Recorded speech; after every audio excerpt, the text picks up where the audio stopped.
काबुल में हुए धमाकों में कई लोगों की जान चली गई और कई सौ लोग वहां घायल हुए हैं। इस पूरे मसले पर बात करने के लिए मेरे साथ यशोवर्धन आजाद हैं। एक लंबा समय उन्होंने इंटेलिजेंस ब्यूरो में बिताया है, मध्य प्रदेश में बिताया है। उन्होंने भारत सरकार में कैबिनेट सेक्रेटेरिएट में सेक्रेटरी सिक्योरिटी के पद को भी संभाला है।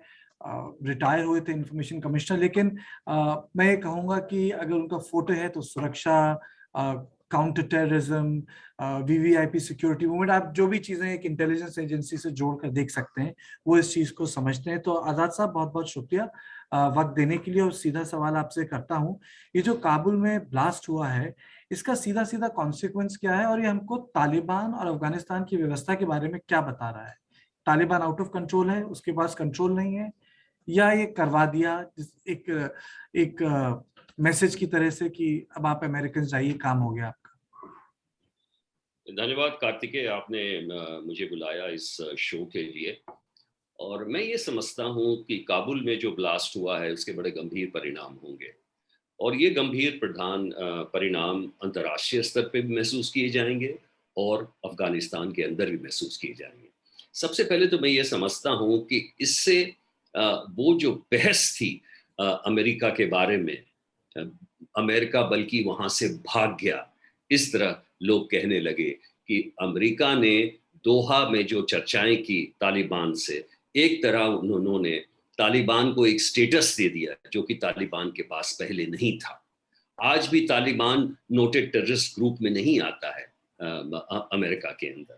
और ये जो पूरी व्यवस्था में एक तरह का भूचाल आया है, वो अमेरिका के जल्दबाजी के चलते ही आया है। और मैं समझता हूँ इस पे अंतर्राष्ट्रीय जो जितने भी संस्थान हैं, बड़े गंभीरता से चर्चा करेंगे। दूसरी बात जो मैं कहना चाहूंगा कि 11 मरीन जिस तरह से मारे गए एबी गेट पे खड़े खड़े, उससे अमेरिका के अंदर भी एक बड़ी गंभीर बहस शुरू होगी कि क्या अमेरिका ने इस तरह से अफगानिस्तान छोड़ के अच्छा काम किया कि नहीं, और कि इससे अमेरिका की छवि एक सुपर पावर की हैसियत से कैसी छीन हुई है पूरे संसार में।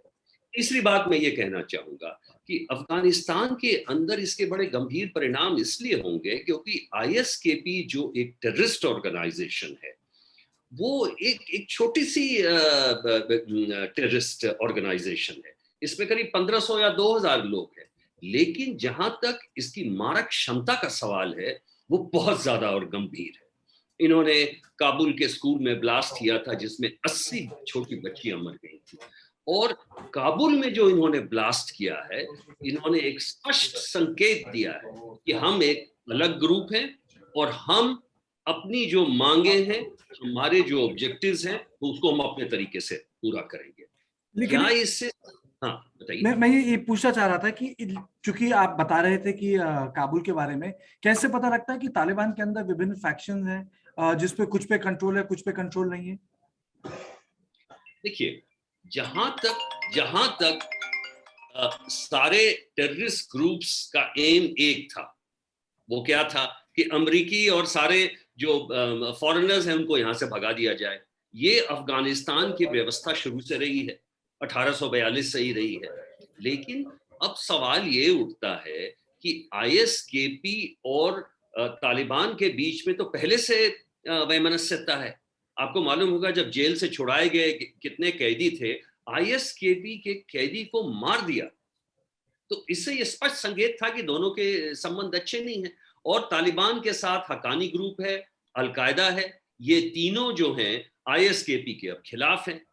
इसके बाद जेम और लश्कर ए तैयबा ये साथ में लड़ाई लड़ रहे थे, 10,000। अब ये जब तालिबान की व्यवस्था आएगी तो एक नए थिएटर्स ऑफ वॉर के लिए ये करेंगे। तो इसलिए इसमें इसके बड़े गंभीर परिणाम ये हैं कि अब रीअलाइनमेंट और पोजिशनिंग सबके फिर से देखने पड़ेंगे। चौथी बात यह है कि अफगानिस्तान में जो राजनीतिक व्यवस्था है उसमें एक एक बहुत ही खाई है, कुछ भी नहीं है। आज कितने दिन हो, 2 सप्ताह हो चुका है, लेकिन कोई भी एक राजनीतिक कोई अनाउंसमेंट नहीं हुआ है और कुछ भी नहीं मालूम कि कौन लीडर है कौन नहीं है, जो कि खुंदादा की बात करें या बारादार की बात करें।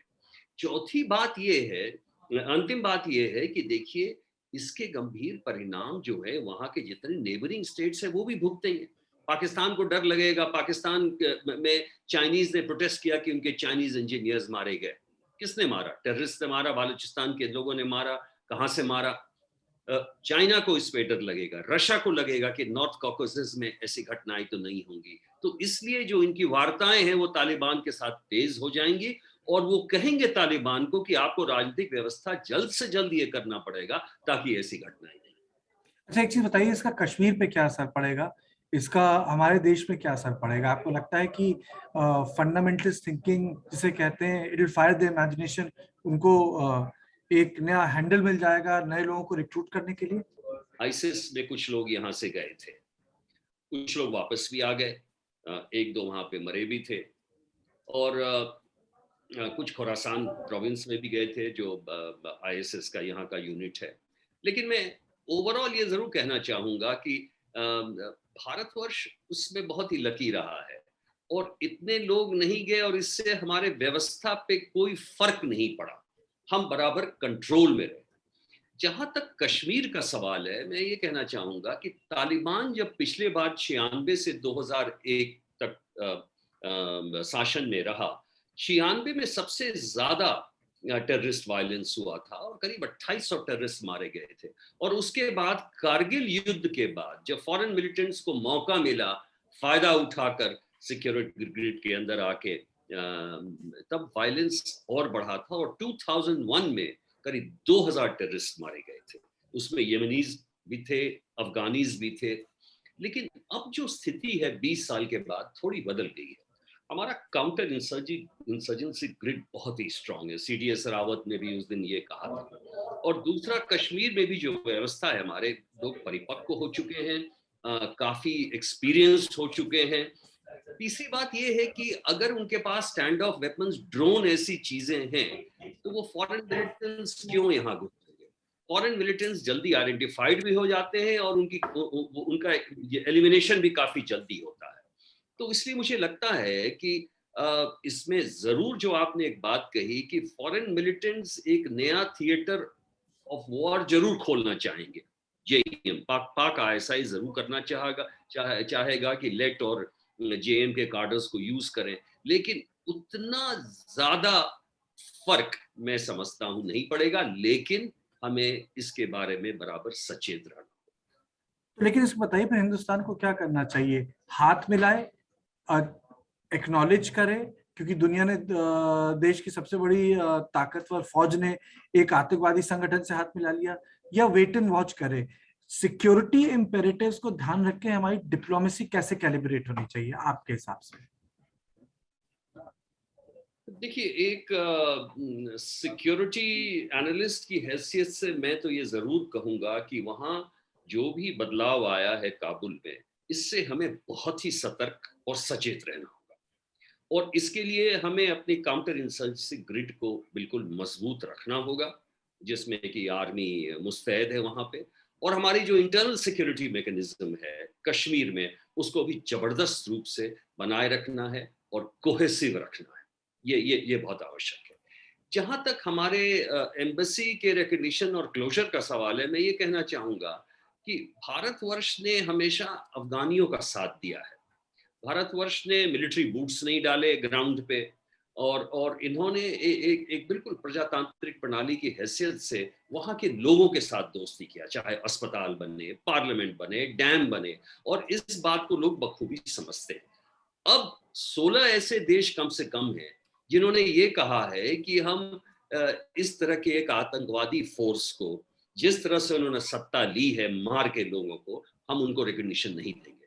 और अगर इसके साथ भारतवर्ष भी खड़ा है बिना ये कहे हुए कि हम इनको आतंकवादी समझते हैं, तो मैं समझता हूँ ये सही है।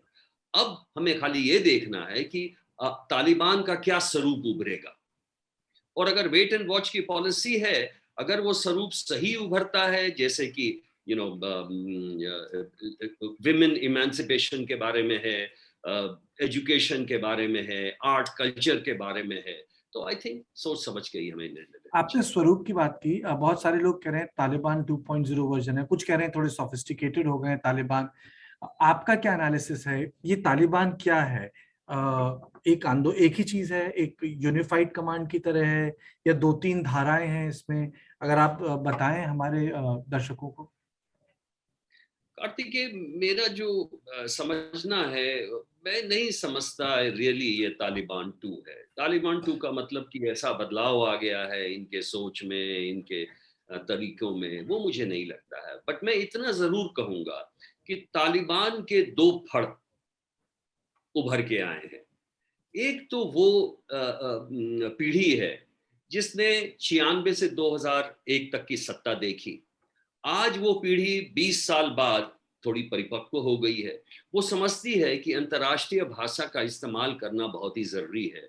वो समझती है कि एमनेस्टी देना ज़रूरी है। वो समझती है कि डिप्लोमेसी भी एक चीज़ है जिसे हमें देखना पड़ेगा। और इसलिए वो उस तरह की भाषा बोल रहे हैं, और हो सकता है इसमें से कितने ऐसे भी हों जो इसमें वाक़ई बिलीव भी करते हैं। लेकिन एक दूसरा धड़ भी है, और वो है ये नवयुवा लोगों का, जो लड़ाई लड़ते हैं, जो फ्रंट पे रहते हैं, और उसमें से ऐसे कैसे हैं जो जो थियोक्रेटिक स्टेट चाहते हैं, जो कि चाहते हैं कि इस्लामिक एमिरेट बने, और सारी चीजें जो हो, सारी जो आज़ादी भी औरतों को दी जाए, वो इस्लामिक शरिया के अंदर ही हो। तो ऐसे में मैं नहीं समझता कि हम उसको तालिबान 2 कह सकते हैं। थोड़ा पुराना ही रहेगा, और थोड़ा सा वो स्वरूप बाहर से थोड़ा बदल सकता है। मतलब आप ये कह रहे हैं कि ये सिर्फ केवल दो डिफरेंट जनरेशन फाइट कर रही हैं, इसलिए वो दो अलग तरीके से बिहेव कर रही हैं, मतलब मोबाइल फोन का इस्तेमाल सोशल मीडिया के लिए कर रही हैं, लेकिन बेसिक जो एलिमेंटल चीज है वो नहीं बदली है। वो नहीं बदला। करेक्ट। मैं इस बात का बिल्कुल हामी भरता हूँ कि तालिबान का जो बेसिक एम ऑब्जेक्टिव है वो वही है। अब जैसे हो सकता है यानी कि आप वो ये कह रहे हैं कि तालिबान आखिरकार वो जगह क्रिएट कर ही देगा जो बाकी सारे फंडामेंटलिस्ट ऑर्गेनाइजेशन सोच सोच के खुश हो रहे हैं, जो आपकी भाषा में कहते हैं सेफ हेवन। बिल्कुल, बिल्कुल। और मैं ये भी कहूँगा कि तालिबान के शारिया लॉ लाने से, थियोक्रेटिक स्टेट लाने से, जितने बाहर के टेररिस्ट ग्रुप्स हैं, उन्हें ज़रूर एक सेफ हेवन मिलेगा। भले वो इतना वो एश्योरेंस जो इंडिविजुअली उन्होंने अमेरिका को दिया है कि अल-कायदा यहाँ से ऑपरेशन नहीं करेगा, ये उसमें थोड़ी सत्यता हो सकती है। लेकिन ये देखना है कि वो कहाँ तक उनको कंट्रोल कर सकते हैं। लेकिन जहाँ तक सेफ हेवन की बात है, अवश्य वो सेफ हेवन बने। आजाद साहब, हमसे बात करने के लिए बहुत बहुत शुक्रिया, धन्यवाद।